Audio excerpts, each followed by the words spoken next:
wabarakatuh.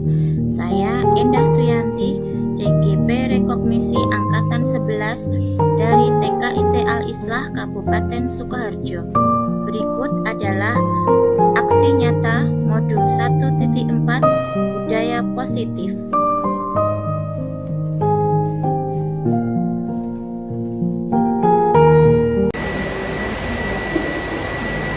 Bismillahirrahmanirrahim. Assalamualaikum warahmatullahi wabarakatuh.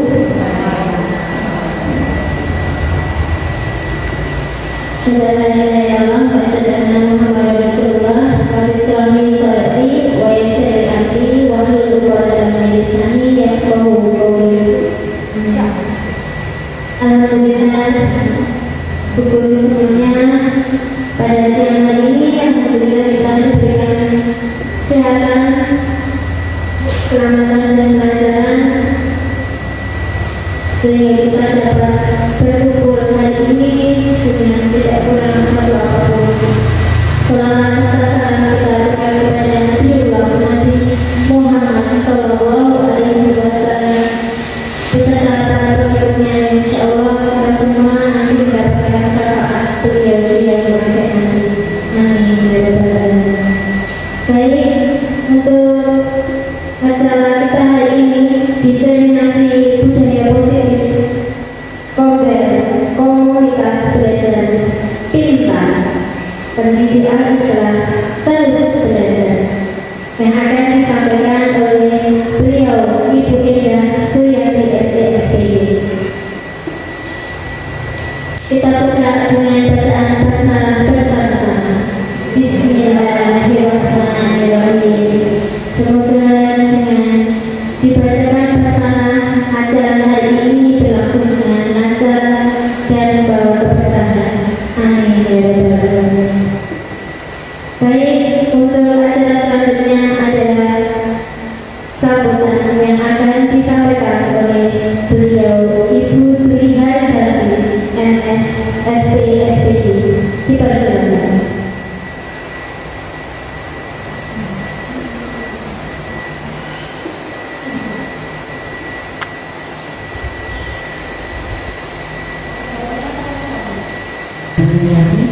Assalamualaikum warahmatullahi wabarakatuh.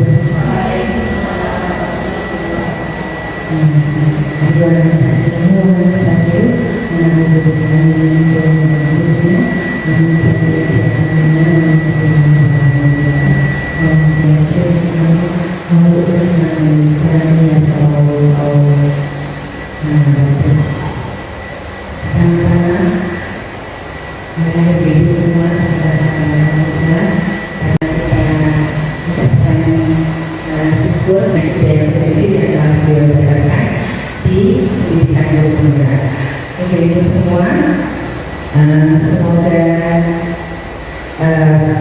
acara presiden ini diberikan manfaat kepada kita semua dan kepada Bu Endah semoga diberikan kelancaran dan kemudahan dalam melaksanakan tugasnya sebagai gubernur, sehingga nanti semua ilmu yang sudah didapatkan bisa menjadi anugerah kita yang di TKIT Islam, bisa mendapatkan banyak ilmu, kemudian bisa menjadikan kita sebagai guru yang lebih maju lagi, sekolah yang kita bisa jadi sekolah yang lebih berkualitas. Demikian mungkin dari saya, mempersilakan untuk menyelesaikan tugas hari ini.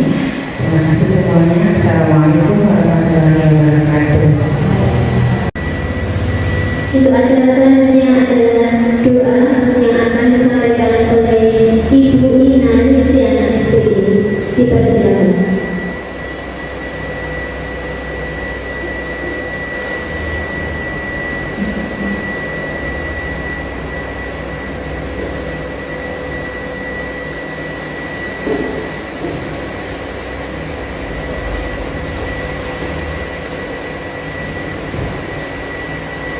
Bismillahirrahmanirrahim.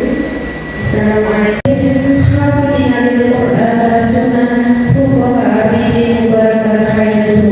Rabbana atina fid dunya hasanah wa fil akhirati hasanah wa qina adzabannar.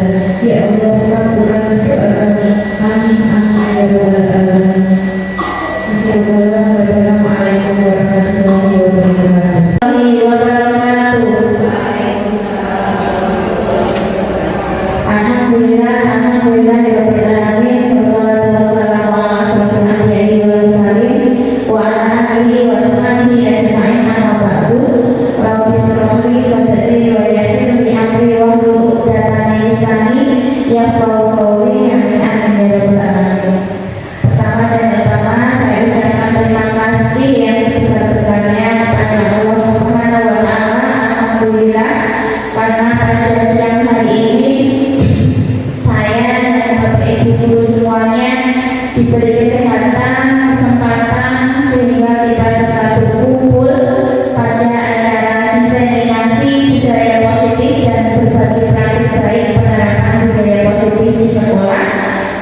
yaitu pendidik al-Islam terus belajar.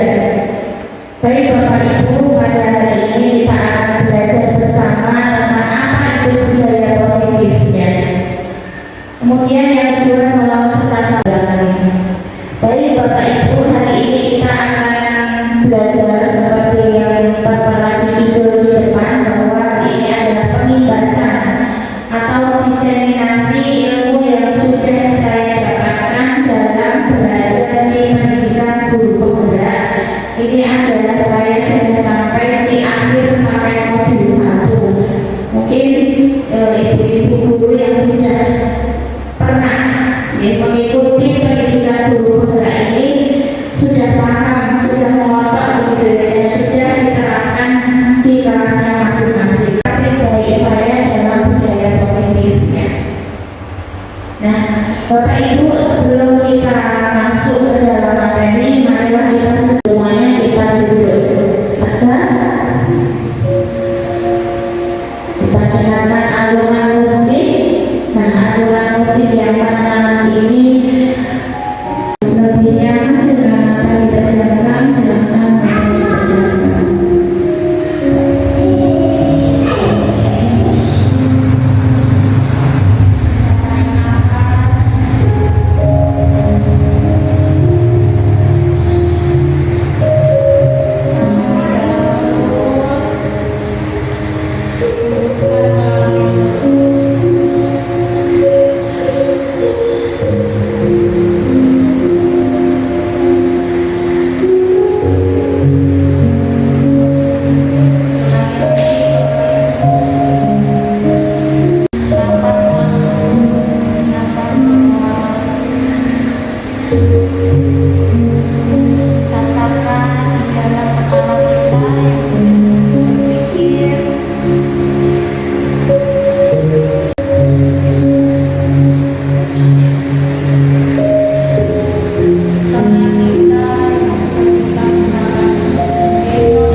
mindfulness yang untuk menyatukan kesadaran diri dan badan kita agar bersatu di sini, tidak kemana-mana.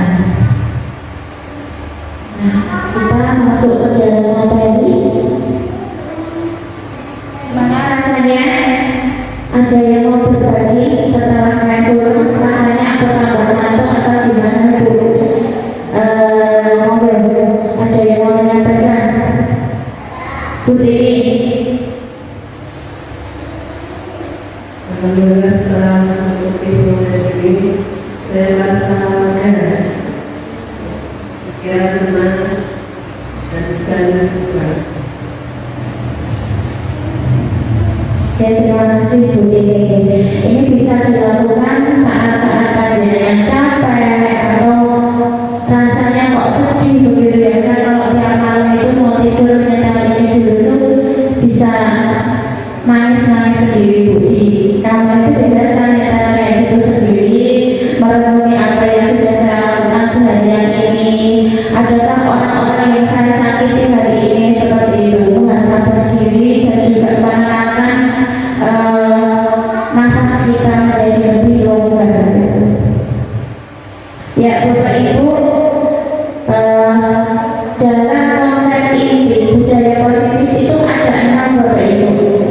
Nah, yang pertama yaitu disiplin positif. Jadi materi ini nanti kita akan membahas 6 judul. Semoga banyak, tapi semoga bisa meresap ke Bapak Ibu semuanya karena sudah sering dilakukan di sekolah. Yang pertama yaitu disiplin positif dan nilai-nilai kebajikan. Nah, mungkin Bapak Ibu baru mendengar apa sih nilai disiplin positif, apa nilai-nilai kebajikan. Yang ini kata-kata istilah-istilah baru yang ditemukan di pendidikan guru penggerak. Kemudian ada teori motivasi, hukuman, dan penghargaan. Nah, teori motivasi, hukuman, penghargaan ini yang mungkin masih kita gunakan di sekolah. Kemudian keyakinan kelas, kebutuhan dasar manusia, posisi kontrol, dan juga restitusi. Nah, ada 6 materi yang nanti judul saat ini budaya positif yang akan kita kupas pada hari ini. Nah, sebelum masuk ke situ kita akan membahas tentang paradigma perubahan paradigma belajar. Bapak Ibu, seperti yang sudah kita ketahui bahwa kurikulum kita sudah mengacu pada kurikulum merdeka, yaitu ada apa ini dimensi profil pelajar Pancasila yang ada 6 dimensi yang harus kita tekankan dan itu menjadi karakter anak didik kita. Perubahan paradigma pembelajaran ini merupakan pergeseran antara stimulus respon menjadi teori kontrol. Pembelajaran dirancang berdasarkan prinsip pembelajaran yang berpihak pada murid dan berdiferensiasi, sehingga setiap murid akan belajar sesuai dengan kebutuhan dari tahap perkembangannya sesuai teori psikologi modern untuk mewujudkan profil pelajar Pancasila. Ini Bapak Ibu kita pahami dulu bahwa perubahan paradigma belajar ini sudah kita mulai sejak kita menerapkan kurikulum merdeka. Kita sudah berusaha dengan pembelajaran yang berpihak kepada murid dan juga pembelajaran yang berdiferensiasi. Pembelajaran berdiferensiasi Bapak Ibu sudah paham ya? Sudah paham? Nah, apa Bapak Ibu pembelajaran berdiferensiasi ini? Pembelajaran yang sesuai dengan minat dan bakat anak dan juga gaya belajar anak. Kita sesuaikan dengan minat, bakat, dan gaya belajar anak. Insya Allah kita sudah berusaha untuk mewujudkan itu. Nah, Bapak Ibu, untuk membentuk lingkungan positif dalam belajar yaitu aman dan nyaman, itu akan melahirkan generasi ini yang diharapkan adalah siswa yang mandiri, bertanggung jawab, dan merdeka. Merdeka di sini artinya bukan bebas bermain tanpa aturan, tapi merdeka di sini yaitu merdeka memerintah dirinya sendiri. Jadi anak-anak itu tanpa diperintah mereka sudah tahu, oh seperti ini salah. Jadi mereka bebas dari tekanan seperti itu dan juga berpikir kritisnya. Untuk mewujudkan lingkungan yang positif tentunya kita juga mewujudkan komunikasi yang positif antara guru dengan murid, antara guru dengan guru, dan juga antara guru dengan wali murid. Di situ kita harus membangun komunikasi yang positif untuk mewujudkan lingkungan sekolah yang positif.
Ibu ya. Itu kuncinya guru semuanya. Setiap orang mempunyai prinsip, mempunyai tekad masing-masing. Jadi sangat ilusi, sangat mustahil kalau kita itu dapat mengontrol orang lain. Seperti halnya dengan guru dapat mengontrol murid. Ilusi itu apa namanya, pantulan gitu Pak Bu. Kayak mustahil kita bisa mengubah tekad orang lain. Miskonsepsinya ada di sini. Ilusi guru dapat mengontrol muridnya.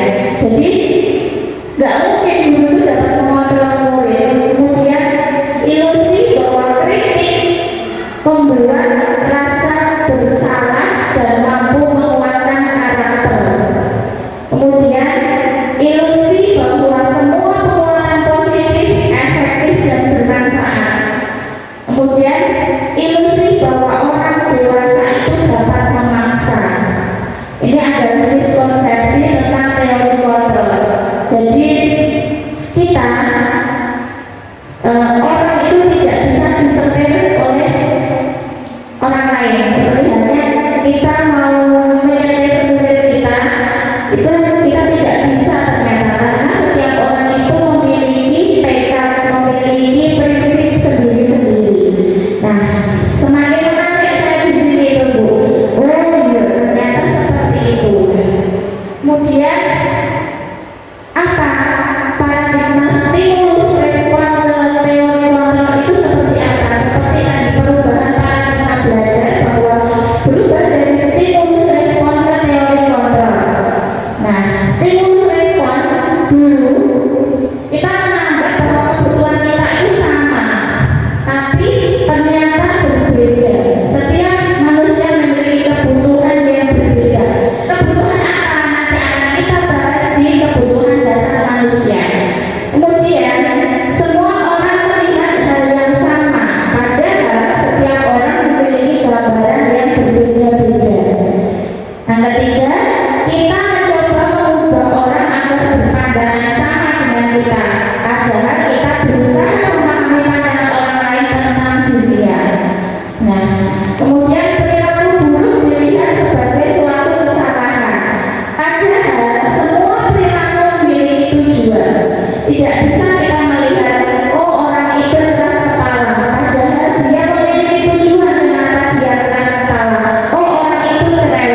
tanggung jawab dengan nilai-nilai apa yang diyakini. Kemudian misalkan saya datang tepat waktu, saya disiplin, tapi berdasarkan nilai-nilai yang saya yakini, saya datang disiplin itu bukan, saya datang tepat waktu itu bukan karena aturan saya harus datang jam 7, tapi karena nilai keyakinan saya di sini harus datang pagi itu karena ingin menghargai diri saya sebagai seorang guru. Datang pagi menyambut siswa itu saya sudah ada, berarti itu menghargai diri saya dan tanggung jawab saya sebagai seorang guru. Di situ adalah makna disiplin. Kita belajar untuk bertanggung jawab dengan apa nilai-nilai yang kita yakini, nilai-nilai yang kita yakini. Nah, ini adalah ilmu baru juga Bapak Ibu. Disiplin itu ternyata artinya bukan taat waktu, bukan taat aturan, tetapi artinya adalah belajar. Kemudian disiplin positif merupakan salah satu cara menerapkan disiplin yang bertujuan untuk menumbuhkan kesadaran serta memberdayakan peserta didik tanpa imbalan, tanpa penghargaan, dan tanpa hukuman. Ini adalah arti disiplin yang sesungguhnya. Nah, sebagai pendidik, tujuan kita adalah menciptakan peserta didik yang memiliki disiplin diri sehingga mereka berperilaku mengacu pada nilai-nilai kebajikan dan memiliki motivasi intrinsik dalam perubahan perilaku ke arah yang lebih baik. Tujuan kita mendisiplinkan anak-anak adalah mereka dengan sadar, tanpa ancaman, tanpa hukuman, tanpa reward, dia yakin dengan nilai-nilai yang diyakini mereka. Kemudian merdeka menurut KHD itu adalah ini bahasanya rodok angelon itu. Mardika iku jarwanyo nora melepasing pamrih ing uga kuat kuwasa amandiri priyangga. Merdeka itu artinya tidak hanya terlepas dari perintah, tetapi juga cakap buat memerintah diri sendiri. Kita bisa memerintah diri sendiri tanpa diperintah orang lain. Itu adalah arti merdeka yang sesungguhnya. Nah, sekarang nilai-nilai wajib kebajikan. Nah, nilai-nilai kebajikan itu banyak sekali. Seperti ini saya buat pohon nilai-nilai kebajikan. Nilai-nilai kebajikan adalah apa? Nilai-nilai kebajikan adalah nilai yang disepakati bersama, lepas dari suku, bangsa, agama, bahasa maupun latar belakang. Nilai-nilai kebajikan itu ada kejujuran, menghargai, percaya diri, lurus hati, komitmen, empati, integritas, hal-hal yang baik yang ada di dari banyak organisasi yang menuliskan nilai-nilai kebajikan ini, termasuk dimensi profil pelajar Pancasila itu juga masuk ke dalam nilai-nilai kebajikan. Nah, ini adalah nilai-nilai kebajikan yang kita yakini. Lanjut ke kebutuhan dasar manusia. Nah, tadi sudah disinggung bahwa manusia itu bertindak itu sesuai dengan kebutuhannya. Apa kebutuhan dasar manusia dan budaya berkualitas itu? Kebutuhan dasar manusia adalah segala sesuatu yang kita lakukan untuk mendapatkan apa yang kita inginkan. Semua tindakan manusia memiliki tujuan tertentu dan semua usaha terbaik yang kita lakukan adalah dalam rangka agar kebutuhan dasar kita terpenuhi dengan baik. Nah, ini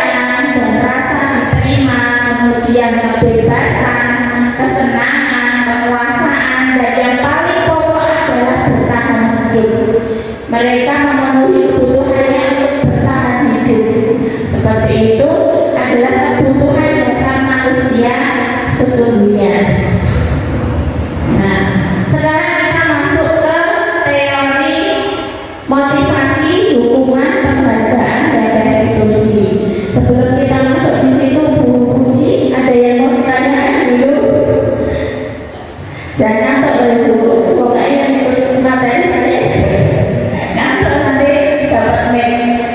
Report buku saya yang ditanyakan sudah jelas dengan kebutuhan dasar manusia ya Bu ya. Jadi anak, karena kita itu memegang anak bayi itu menangis, pasti dia punya tujuan kenapa menangis. Nah itu adalah ada kita Bu, mungkin dia bertahan hidup karena dia lapar, dia haus, dia pengen digendong, itu berarti rasa kasih sayang, kebutuhan yang dia inginkan. Kemudian ada anak yang merebut mainan, itu adalah rasa penguasaan, pengen diakui, atau dia pengen baris di depan. Itu adalah rasa kebutuhan dasarnya itu pengen dipenuhi seperti itu. Makanya kita tanya, kenapa kok kamu memukul temanku? Jadi tidak semata-mata yang memukul itu adalah yang salah. Harus kita tanya, kenapa kamu memukul? Barangkali dia dipukul terlebih dahulu, jadi dia bertahan. Kalau itu kebutuhan dirinya bertahan, itu ya pengen dia penuhi seperti itu. Nah, untuk mengetahui kebutuhan dasar itu nanti caranya seperti apa? Nah, caranya dengan restitusi nanti di materi selanjutnya. Sekarang kita masuk ke teori motivasi, hukuman, penghargaan, dan restitusi. Nah, Bapak Ibu, di sini tentang teori motivasi nanti Bapak Ibu akan menemukan teori motivasi ekstrinsik dan juga intrinsik. Nah, motivasi perilaku manusia itu ada dua, yaitu motivasi ekstrinsik dan juga motivasi intrinsik. Kalau ekstrinsik itu dari mana Bu? Dari orang lain, dari luar. Jadi melakukan sesuatu itu karena untuk menghindari ketidaknyamanan, menghindari hukuman, kemudian pekewo, itu adalah motivasi ekstrinsik. Kemudian ada lagi motivasi ekstrinsik, yaitu untuk mendapatkan jabatan, jadi mengikuti workshop, mengikuti seminar-seminar hanya untuk ke FHK, itu adalah motivasi ekstrinsik. Kemudian imbalan, penghargaan, nah itu adalah macam-macam motivasi ekstrinsik. Boleh kita melakukan, tapi jangan terus. Mungkin di awal kita motivasinya ekstrinsik, tapi seiring berjalan menjadi berubah menjadi motivasi yang sesungguhnya, bahwa diri kita itu fakir ilmu. Seperti saya Bu, saya itu waktu mengikuti pendidikan guru penggerak, jujur ya, saya jujur di sini. Awal saya masuk di pendidikan guru penggerak itu karena saya pakai dengan Bu Jati dan Bu Ika. Kenapa pakai? Mosok guru saya dua masuk di guru penggerak, saya mau daftar guru penggerak kan nggak bisa loh. Akhirnya ada panggilan pengajar praktik, saya coba di situ. Nah itu awalnya itu saya motivasi ekstrinsik, saya pakai dengan Bu Jati dan Bu Ika. Dia mosok ya saya sebagai seorang tahap gurunya masuk guru penggerak, saya nggak tahu ilmunya. Tapi seiring berjalannya waktu, ternyata ilmu yang di guru penggerak itu Masya Allah luar biasa, tidak kita dapat di luar, jadi hanya didapat di guru penggerak ini. Nah, seiring berjalannya waktu, motivasi itu tumbuh menjadi motivasi intrinsik dalam diri saya, yaitu saya ingin menjadi guru yang memang benar-benar guru zaman now gitu ya, guru zaman now yang ilmu itu berubah. Ternyata ilmu pendidikan itu apa artinya itu ternyata seiring berjalan waktu itu berubah dan lebih canggih. Seperti tadi sudah disampaikan bahwa ada psikologi modern. Mungkin cara ngomong zaman dulu dengan cara ngomong sekarang itu memang sudah berbeda, karena anak-anak yang kita hadapi zaman dulu dan zaman sekarang itu berbeda. Itu adalah motivasi ekstrinsik ya. Kemudian motivasi intrinsik yaitu untuk menjadi orang yang mereka inginkan dan menghargai diri sendiri dengan nilai-nilai yang mereka percaya. Itu tadi di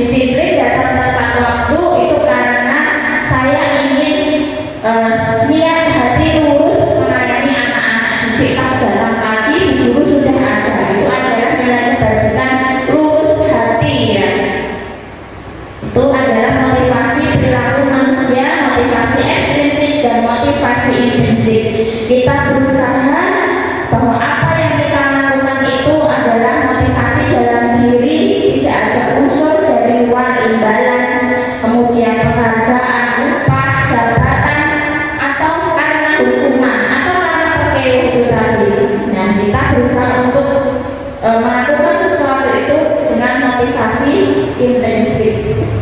Nah, di sini ada istilah baru lagi, yaitu dihukum dengan penghargaan. Apa sih artinya dihukum dengan penghargaan? Penghargaan kok menghukum kita? Ternyata di guru penggerak ini ada ilmu baru juga yang saya dapatkan di mengikuti guru penggerak ini. Nah, apa artinya dihukum dengan penghargaan? Yaitu pengaruh jangka pendek dan jangka panjang. Kemudian penghargaan itu merusak hubungan. Apa? Contohnya seperti apa, Bu? Penghargaan merusak hubungan. Ada yang mau memberi contoh? Monggo. Karena dengan penghargaan merusak bisa merusak hubungan kita, misalkan dan berarti diberi penghargaan karena iri atau karena suatu hal, akhirnya persaudaraan kita itu jadi renggang seperti itu. Betul sekali ya Bu Ina. Jadi ini saya sudah mendapat penghargaan sebagai karyawan teladan. Itu akan membuat diri kita sendiri. Mosok ya aku karyawan teladan ini, mosok aku karyawan teladan mau seperti itu, akan menghukum diri kita sendiri. Meskipun itu hal baik Bu ya, yang kita berikan itu adalah hal yang baik. Kemudian penghargaan itu mengurangi ketepatan. Penghargaan menurunkan kualitas dan penghargaan itu mematikan kreativitas. Nah, ini adalah arti dihukum oleh penghargaan. Padahal sekarang itu banyak sekali penghargaan yang tapi di lingkungan kita masih masih menggunakan penghargaan ini untuk mengakui kelebihan seseorang. Nah, apa artinya hukuman, konsekuensi dan restitusi? Bapak Ibu, hukuman itu tidak terencana, jadi tiba-tiba nanti anaknya nggak pakai, misalnya di SMA ya, tahu anaknya datang terlambat, langsung spontan suruh push up, itu namanya hukuman.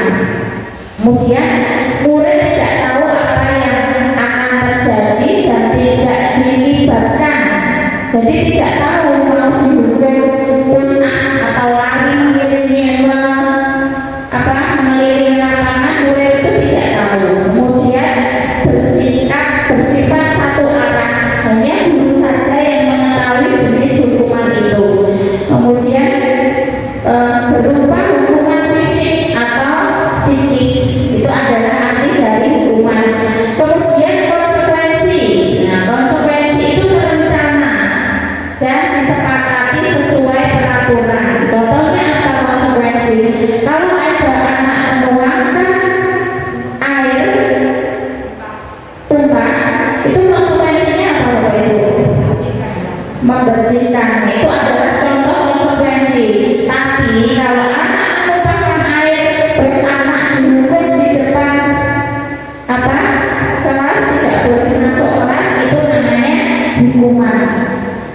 Kemudian murid tetap dibuat tidak nyaman, masih dibuat tidak nyaman karena tidak ada dialog di situ. Kemudian sikap guru selalu memonitor murid. Nah, ini yang kita anjurkan saat ini, yaitu restitusi. Proses menciptakan kondisi bagi murid untuk memperbaiki kesalahan. Proses kolaboratif yang mengajarkan murid untuk mencari solusinya sendiri. Jadi di situ guru hanya memancing, berdialog, siswa sendiri yang akan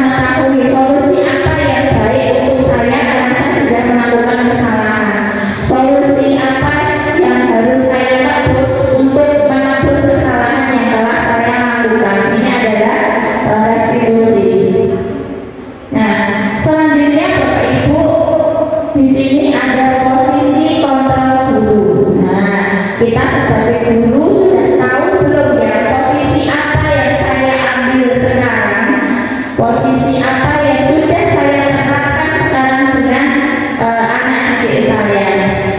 Nah, di sini Bapak Ibu ada 5 posisi kontrol guru. Yang pertama yaitu penghukum, kemudian pembuat rasa bersalah, ada sebagai teman, pemantau, dan manajer. Kira-kira Bapak Ibu, sebelum saya lanjut ke slide berikutnya, posisi mana yang paling baik untuk anak didik kita? Seorang manajer, monggo Bu Ati. Terima kasih Bu ya. Kalau saya ya, kebetulan saya di TKA. Kalau di awal ini saya posisikan diri saya sebagai teman, karena kita belum memahami karakter anak itu ya, mulai gimana gitu. Jadi saya memposisikan diri saya sebagai teman terlebih dahulu, agar anak-anak itu merasa nyaman berada di sekolah bersama guru. Nanti seiring berjalannya waktu akan berbagi posisi saya, berbagi menjadi manajer kayak gitu. Jadi tidak apa ya, tergantung ini kondisi yang kita hadapi seperti itu. Oke, terima kasih Bu Ati. Berdasarkan pengalaman karena ini diberikan anak-anak memposisikan diri sebagai teman terlebih dahulu, ya, anak-anak itu senang diajak bermain, jadi senang kalau berkomunikasi dengan teman sebayanya. Nanti kalau anak-anak itu sudah tahu bahwa oh ini tuh guru, ini teman, berarti akan memposisikan diri sebagai seorang manajer. Nah, baik, kita lanjut. Apa sih posisi sebagai penghukum, kemudian pembuat rasa bersalah? Nah, ini adalah ada contoh penerapan 5 posisi kontrol guru. Yang pertama kasusnya adalah siswa merebut mainan temannya. Nah, kalau kita sebagai posisi kontrol sebagai seorang penghukum, kita akan menghukum anak itu berdiri di depan kelas selama pelajaran. Nah, itu adalah posisi kontrol seorang penghukum. Tapi kalau membuat rasa bersalah, kata-katanya seperti itu. Berapa kali ibu guru beritahu kamu jangan merebut mainan. Bagaimana kalau ayah dan ibumu tahu, mereka pasti akan kecewa. Nah, ini adalah contoh percakapan seorang guru yang membuat rasa bersalah seorang anak. Di situ anak-anak, oh iya ya, oh yang ini ibuku sedih, ayahku sedih, seperti itu. Kemudian untuk posisi sebagai teman, akan berkata secara lembut, ya, lembut, kemudian ya pelan gitu ya. Ayo dong bantu ibu, kamu anak yang soleh, lain-kali kamu jangan berbuat seperti itu lagi ya. Kemudian kalau sebagai pemantau, itu akan mengingatkan pada konsekuensinya. Nah, kamu sudah melanggar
Menghukum. Oh, Bu Ina ada yang mau sepakat menghukum Bapak Ibu? Enggak, kenapa Bu? Bukan rasa bersalah. Ya, sekarang dijawab yang nomor 2. Bu Panti coba, ayolah bantu Ibu nanti ditegur Ibu kepala sekolah. Teman. Masih sama. Oh, kayaknya itu merasa bersalah juga ya. Apa Bu? Ada yang berbeda?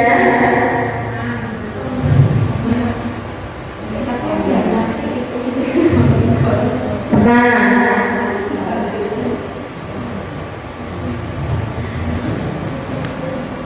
Ada? Nah, kalau yang itu jelas hukuman ya. Kamu belajar bisa di luar sana itu tipe penghukum. Kalau ayo mas bantu ibu nanti ibu ditegur kepala sekolah, tapi itu dengan dielus-elus kepalanya masih dengan halus. Apa bu? Sebagai teman, ya teman itu dengan halus tapi menusuk. Ya. Kalau ini, apa rencana kamu menyelesaikan masalah ini? Apakah kamu tahu konsekuensi dari kesalahanmu? Manajer, nah ini adalah posisi guru sebagai manajer. Nah, lanjut Bapak Ibu ke keyakinan kelas. Kok jamnya juga sudah tepat sekali ya. Keyakinan kelas Bapak Ibu. Mengapa keyakinan kelas tidak peraturan kelas? Nah, mengapa kalau dulu kan peraturan kelas ya? Kenapa kok keyakinan kelas? Nah, kita lanjut. Keyakinan kelas itu bersifat abstrak, kemudian berupa pernyataan universal dibuat dengan pernyataan positif. Jadi saling menghargai, saling menyayangi, saling menghormati, menjaga tangan, seperti itu. Sedikit kata dan mudah diingat sesuai dengan kondisi kelas atau kondisi sekolah dan mudah diterapkan.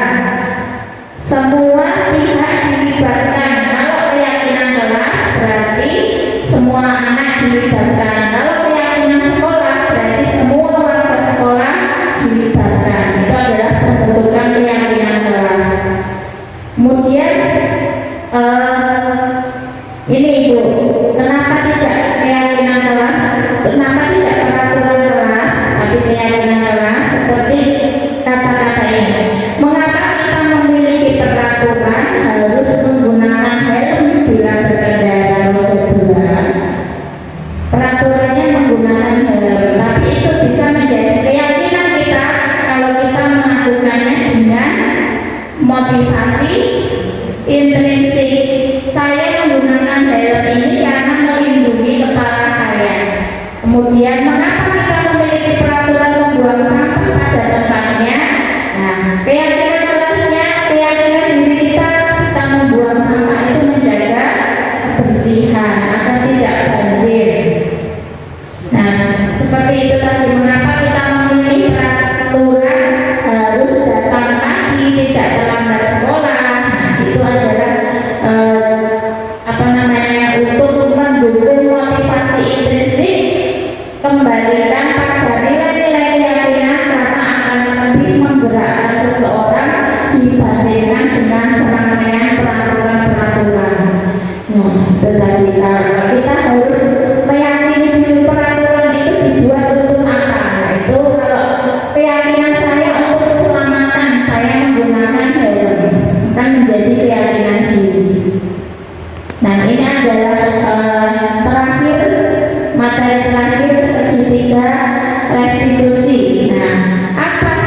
Kemudian yang kedua, validasi tindakan yang salah, dan yang ketiga, menanyakan keyakinan kelas. Jadi sebelum melakukan restitusi ini, Bapak Ibu guru harus sudah memiliki keyakinan kelas yang sudah disepakati dengan anak-anak.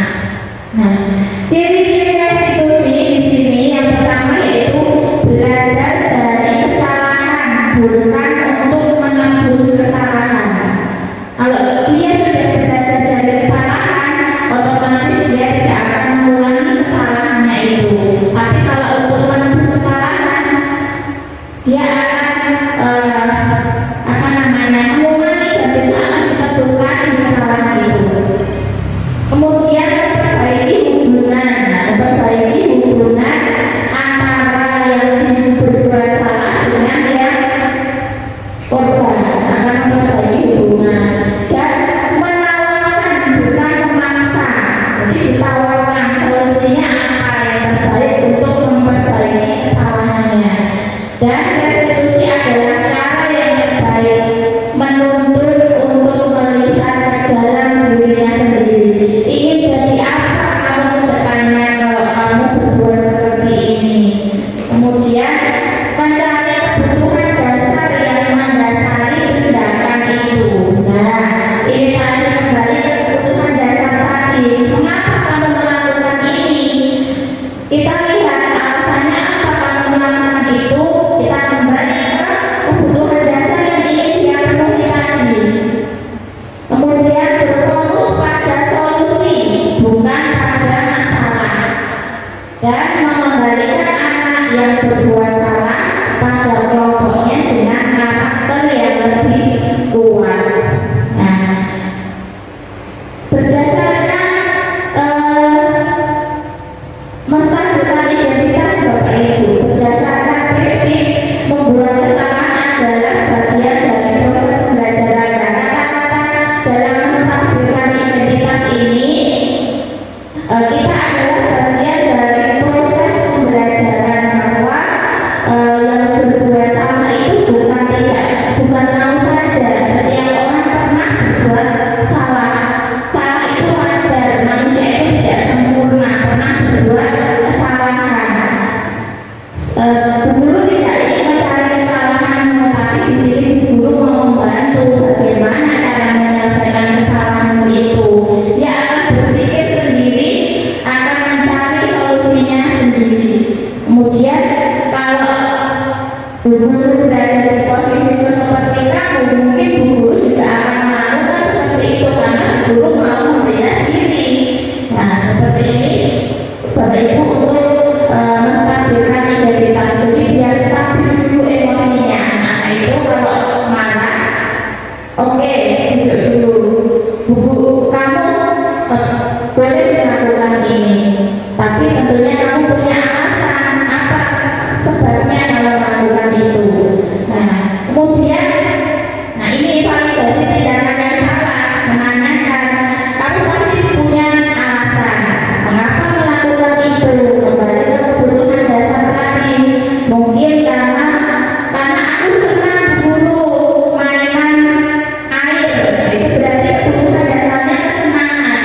Kenapa kalau mainan air? Karena senang main air. Kemudian kamu patut bangga karena telah melindungi sesuatu yang harusnya kamu lindungi.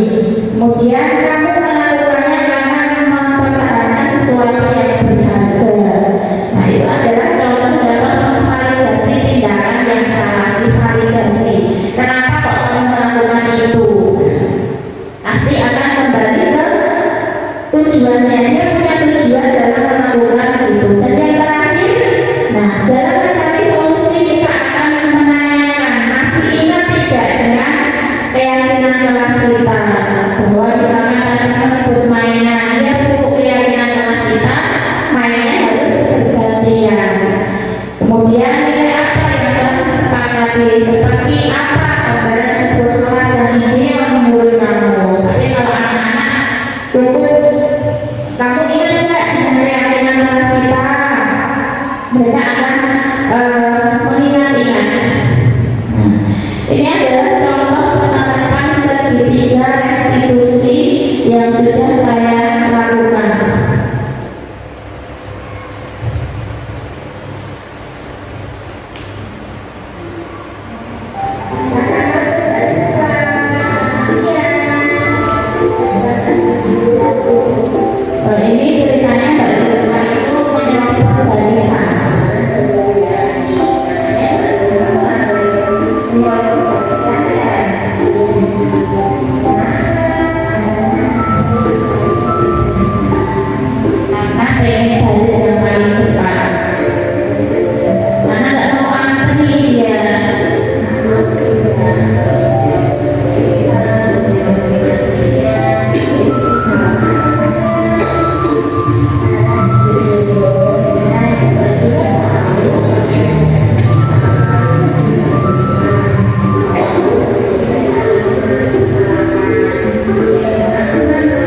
bisa menjawab pertanyaan itu dengan sesuai dengan apa yang saya tanyakan.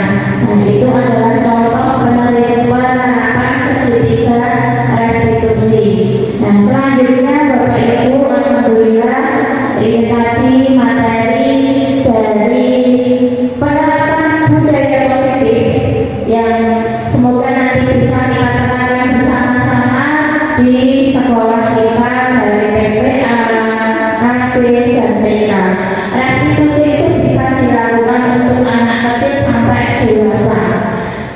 Nah, goalsnya Bapak Ibu dalam pembahasan hari ini dalam penerapan disiplin positif, hendaknya guru memiliki nilai-nilai dan peran guru penggerak di mana guru mampu berefleksi, kemudian merefleksi dirinya dalam posisi kontrak saat ini. Bapak Ibu diharapkan bisa merefleksi posisi kontrak apa yang sudah saya terapkan saat ini dan bagaimana perjalanan dirinya sebagai among, sebagai manajer yang menuntun murid-muridnya menjadi insan yang mandiri, merdeka, dan bertanggung jawab. Di sini adalah tujuan kita untuk pendidikan kita menjadi pendidikan yang sesuai dengan KHD, pendidikan yang menuntun.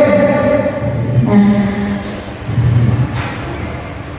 sudah Bapak Ibu, terima kasih atas perhatiannya dan saya mohon untuk Bapak Ibu bisa refleksi, Bunda bisa dikirimkan linknya tadi di guru Alisa ya, refleksi untuk kegiatan kita hari ini.